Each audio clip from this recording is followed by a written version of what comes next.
இப்போ நம்ம let us make man in our own image.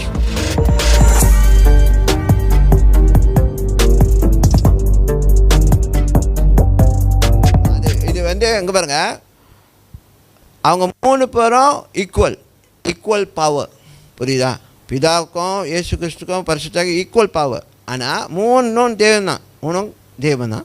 அந்த 3 தேவர்கள் மத்தியில் அந்த சுப்பீரியர் அந்த மாதிரி சொல்கிறோம், ஜஸ்ட் அண்டர்ஸ்டாண்டிங்காக சொல்கிறேன். அவங்க ஈக்குவல் தான், ஆனால் அந்த ரேங்கிங் அப்பா மகன் பிற்பாடு. புரியுதா? பரிசுத்த அந்த அவங்களுடைய செயல்பாடு.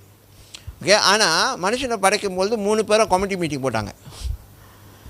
மனுஷனை படைக்கிறதுக்கு முன்னுக்கு 3 பேரும் சேர்ந்து மீட்டிங் போட்டாங்க. இப்போ நம்ம let us make man in our own image. மனுஷனை நம்முடைய சாயலில் உண்டாக்குவோன்னு சொல்லி அந்த நம்முடைய சாயல் அப்படி ப்ளூரல் வருது. அதுக்கு தான் சொல்கிறேன். ஓகே. ஸோ இதை விளங்கிக்கணும். இதை விளங்கிட்டோமா நம்ம யாருக்கிட்ட ப்ரே பண்ணுறோம், யாருக்கிட்ட கேட்குறோம், யார் நாமத்தில் கேட்குறோம், யார் அதுக்காக செயல்படுறோம், அதை நம்ம விளங்கிட்டோமா அது ஈஸியாகிடும் ஜெபம். அதனால் போட்டு கன்ஃபியூஸ் ஆக வேணாம்.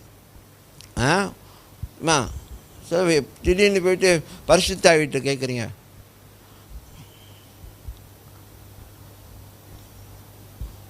அவரே சொன்னால் என்னது, நான் போனால் தான் பரிசுத்தாவி வருவார், இன்னொரு தேற்றவாளன் அப்படின்றாரு. புரியுதா? ஸோ இதெல்லாம் நமக்கு விளங்க. நீங்கள் அந்த திரியேக குடும்பத்துக்குள்ளே இருக்கிறங்க, திரியேக குடும்பத்தை விளங்கி கொண்டீங்கன்னா உங்களுக்கு இது இஷ்யூவே இல்லை.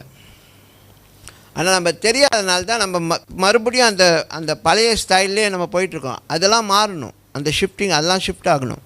நம்ம இதை ஃபோக்கஸ், மோர் கிளாரிட்டி, இன்னும் தெளிவாக கூர்மையாக நாம் ஜெபிக்க நம்ம கற்றுக்கொள்ளணும். நம்ம சும்மா வாயை திறந்தானா என்ன வருது அதெல்லாம் போட்டு அடிச்சுட்டு ஆமென். புரியுதா?